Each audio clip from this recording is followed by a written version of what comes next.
गुप्त धन का रहस्य। एक समय की बात है, एक गांव में दो भाई रामू और श्यामू रहते थे। उनके दादाजी ने अपने जीवन काल में बहुत सारा धन कमाया था और ये अफवाहें थी कि इस धन को उन्होंने कहीं गुप्त स्थान में छिपा कर रखा है।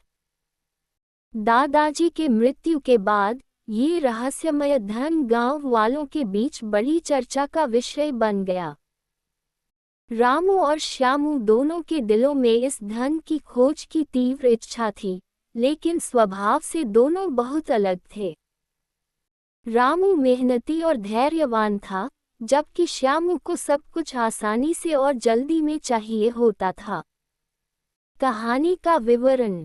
एक दिन श्यामू ने रामू से कहा, भाई, हमें दादाजी के छुपाए धन को ढूंढना चाहिए। वह हमारे जीवन को सरल और आरामदायक बना देगा। रामू ने सहमति में सिर हिलाते हुए कहा, मैं भी यही सोच रहा था। हमें वह धन ढूंढने के लिए गांव के पुराने लोगों और दादाजी के मित्रों से मिलना चाहिए। उन दोनों ने अपनी खोज शुरू की। श्यामू ने कुछ ही दिनों में खोज त्याग दी, उसे वह धन जल्दी चाहिए था।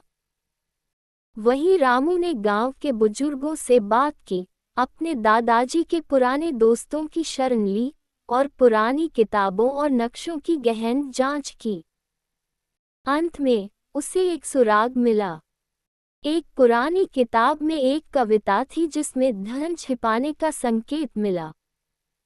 कविता कुछ इस प्रकार थी, जहां पूरब में सूरज नमस्कार करता और पीपल की छाया नीचे समाधि पर पड़ता, वहां खोदो और देखो तुम क्या पाते हो।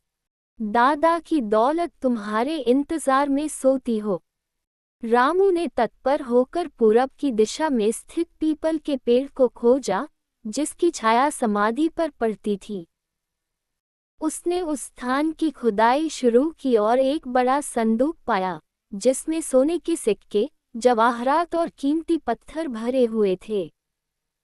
उसने इसे श्यामू के साथ बांट लिया, जो उसकी इस सफलता पर हैरान था।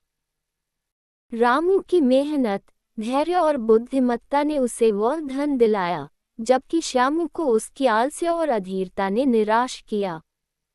नैतिक शिक्षा।